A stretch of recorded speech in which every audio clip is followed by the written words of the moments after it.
All right, good morning. Today we're in the Corolla, we're in Mr. Postman.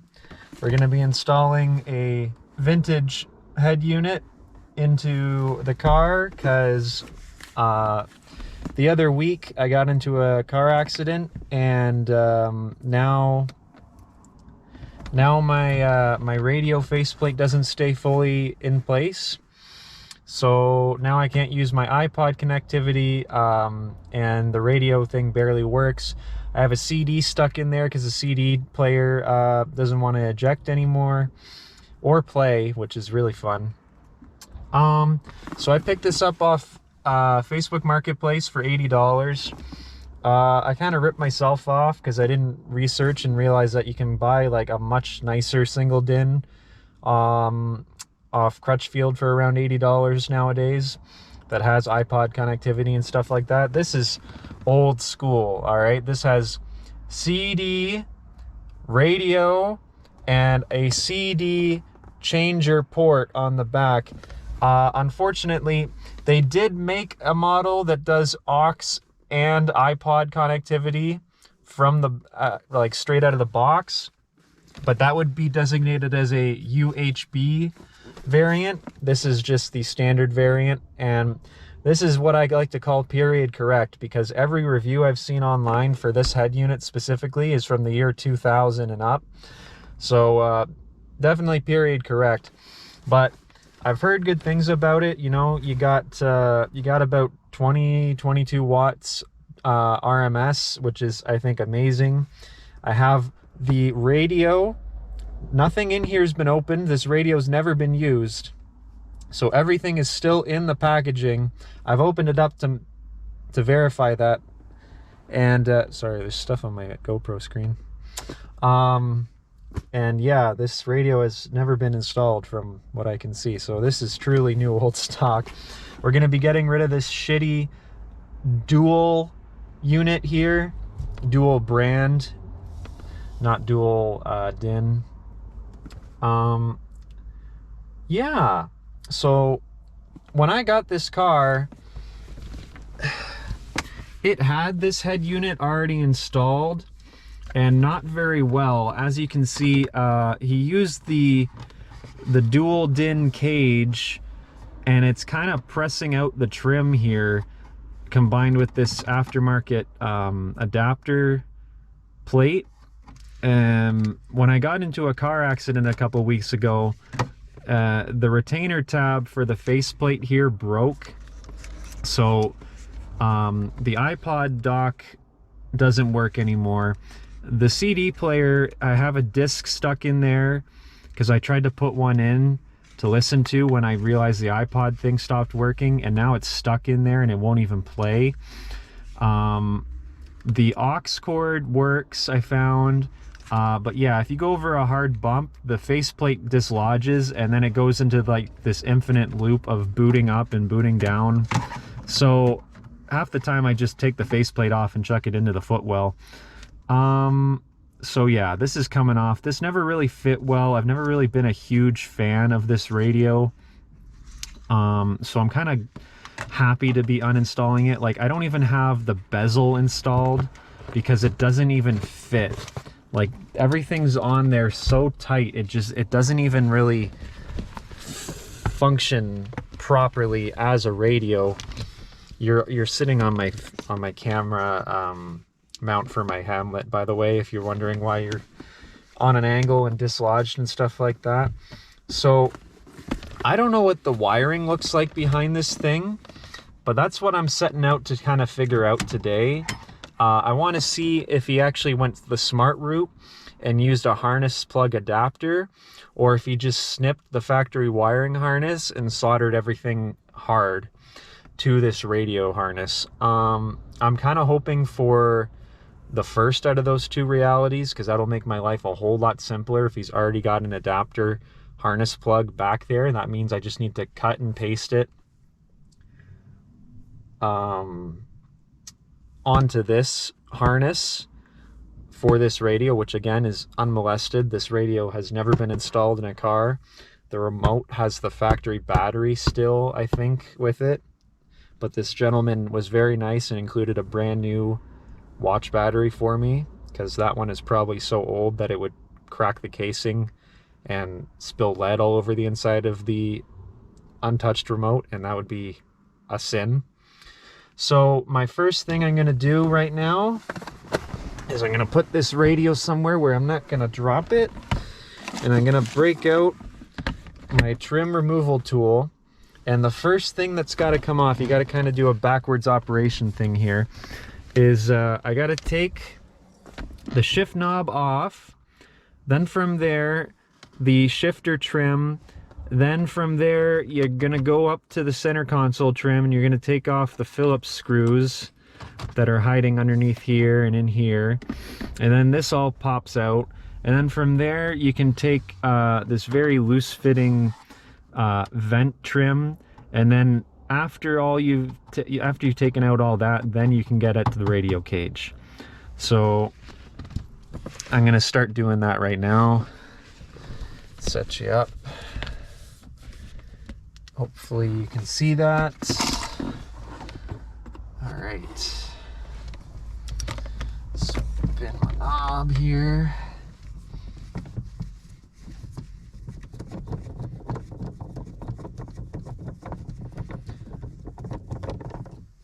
Beauty. Take that out.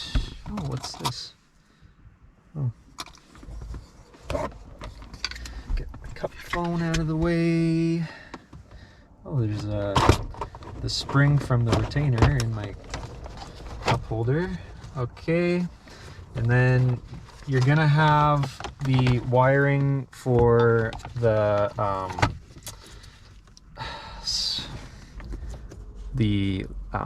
cigarette lighter that you're gonna have to figure out here.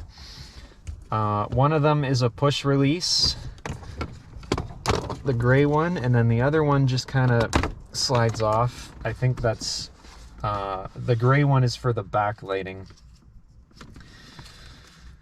Okay, so that's off. I'm gonna throw that in the back seat, and now you can see the screws here. I don't think there's any screws in these compartments. There is a screw behind your fan control knob. I need to get a Phillips screwdriver. I will be right back. Okay, so got the screws out. Now I get to work on removing the center console trim thingamabobber here. It's been a while since I've pulled this out, so you'll have to excuse my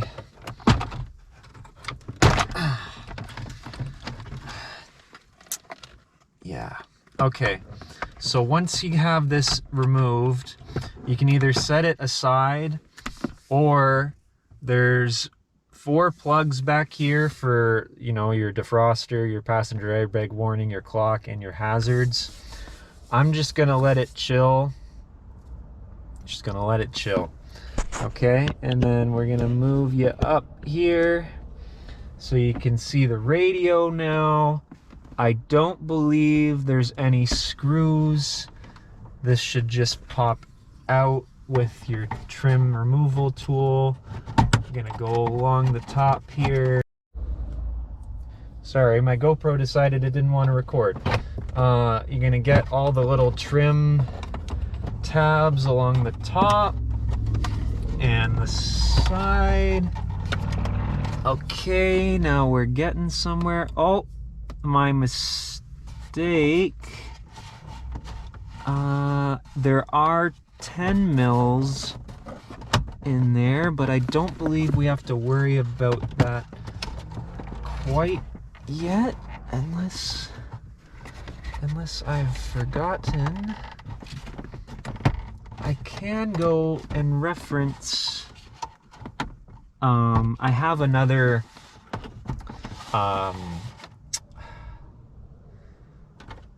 grill surround in the house for this car. I might have to go look at that to see, because I forget honestly whether this just comes out or if I have to take out. Oh, no, we're good. Okay. So yeah, there's 2 tabs at the bottom here that you gotta remove as well, or release, I should say. You should be able to pull it straight out, but you know, if you really want to be careful, you can try and get in there with a flat head.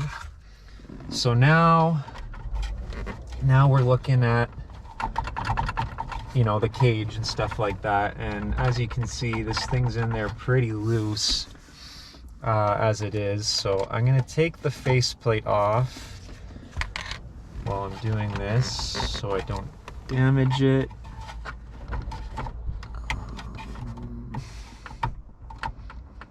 I might have to get at those 10 mils. There are 4. I'm missing one because I dropped one the last time I was in here, but there's 4 10 millimeters that you got to take out to remove the cage from the dashboard. And I don't have my 10 mil on me right now, so I'm gonna go and get that. Hello. Okay, back with a 10 mil and an extension. This faceplate thing I see is kind of there goes a screw. Oh boy. Yep. Make sure you got a magnet handy for this. Lord knows you'll need it.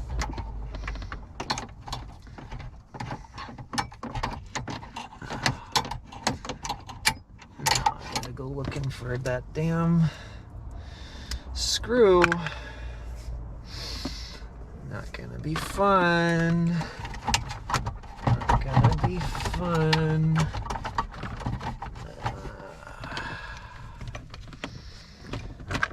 Nope. There's one more at the back.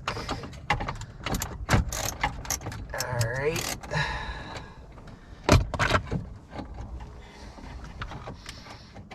Okay, get my magnet going here.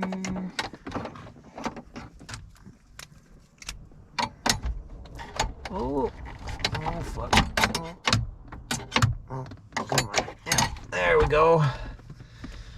There's another one.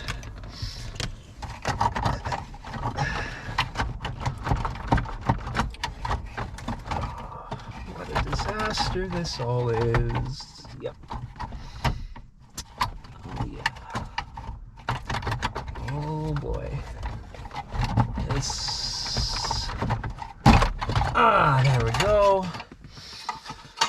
Okay, so the cage is 2 halves.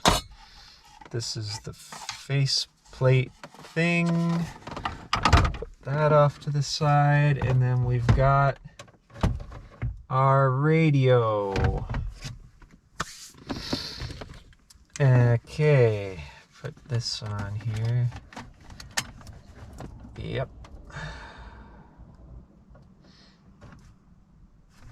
What does the wiring look like?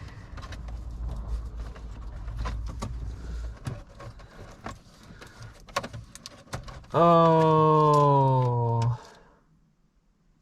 Oh. Oh. Okay. So he did actually do a good job. Sort of. I think it's all... Well, he did a half job. So everything's taped, but he did buy adapters for the harness plugs. So it's not straight soldered to the harness. Let's see if I can get you a better angle here. It's all taped.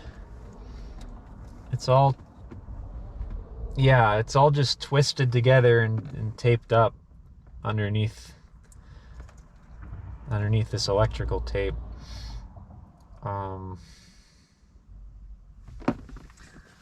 So I'm gonna unplug this so I don't get electrocuted.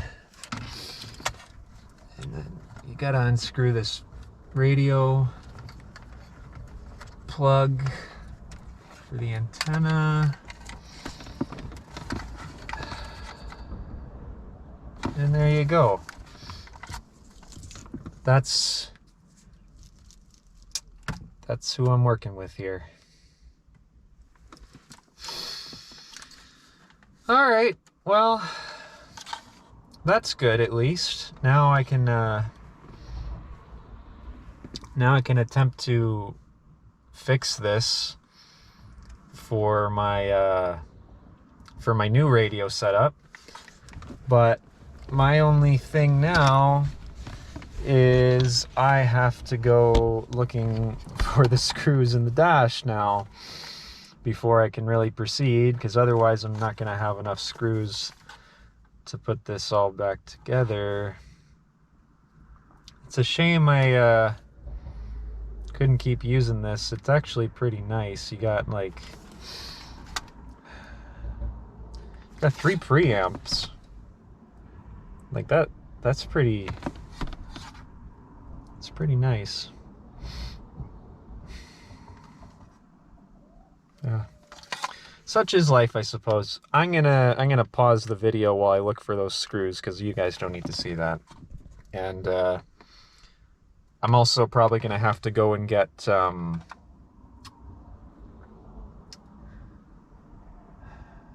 whatchamacallit, solder from the store, because I think I'm out. Okay, so I've got the harness adapters. The best way I can put it is unknotted from the harness for the old radio.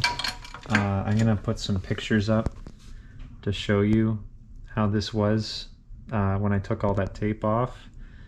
But yeah, not impressed, honestly. It's probably why my speakers were cutting out occasionally while using this thing. So anyway, I've got these now.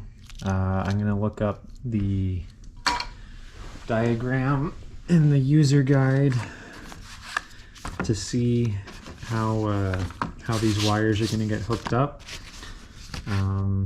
I've got male and female bullet connectors here that I'm gonna solder onto the ends and then heat shrink wrap.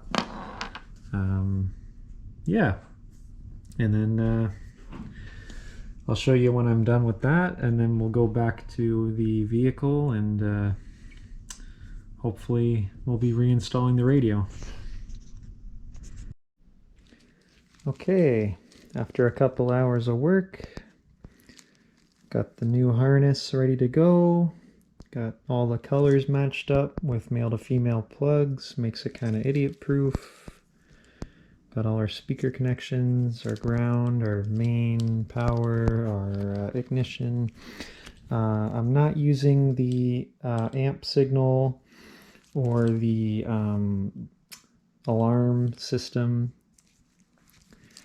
but yeah, also there's like illumination wires here that you're supposed to tape off, because I don't have that for this harness, and it doesn't mention anything about that in the wiring diagram that I could see. So I think we're all right. Now the fun part, I get to put the radio in the car and test fit and test out if the connections are good. Okay, so we're out here in the car. I've got everything plugged in, the antenna, all the harnesses. before I put all the trim back together, I just want to make sure that this actually works.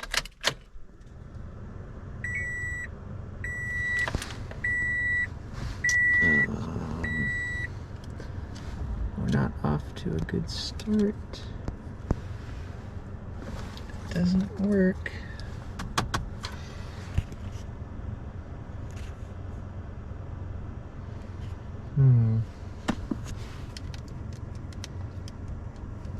Oh, there we go.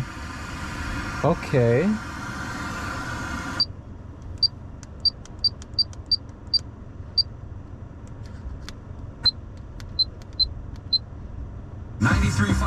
Today radio. Sick. Okay. So the source is the off button, I guess. You're on your own, kid. You are. Make my way through the motions. I try to ignore it, but home's looking farther the closer I get. Cool. So now that I've verified that it works, and it makes beeping noises, now I get to put the trim back on. So I'm gonna unplug this, and then once I have everything installed, I'll circle back. Now I am using a different variant of mounting because this came with its own bracket. So I'm using like a front-facing DIN mounting style, where there's tabs bent out that mount it to the trim panel instead of using the factory double DIN mounting brackets, because I was having a problem before where it wasn't fitting very good.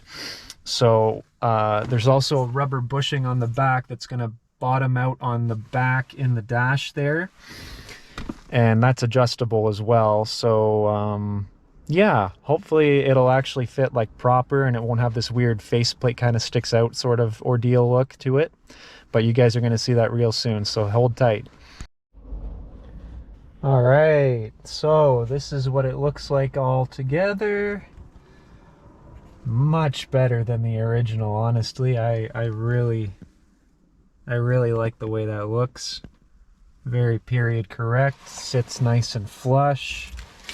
The trim sits a lot better than it was. Oh, my wipers are on. So let's turn off the interior lights.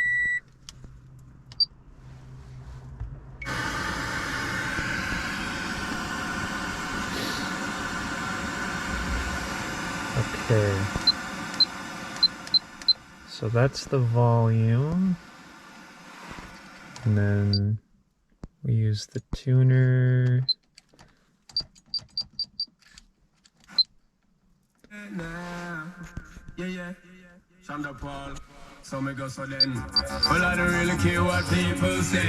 I love the color display. I love the full color display. I think that's probably my favorite upgrade from the original one, because the original one, it was just blue all the time. It was just a blue backlight. But this one, it's a full color LCD screen. I love it. And it's green just like the interior, which I think is like kick ass, honestly. Like if we turn this all on, yeah, look at that. That looks way better, guys. That looks so nice. It looks like it belongs there. Oh my gosh. Beauty, beauty, beauty, beauty. Okay.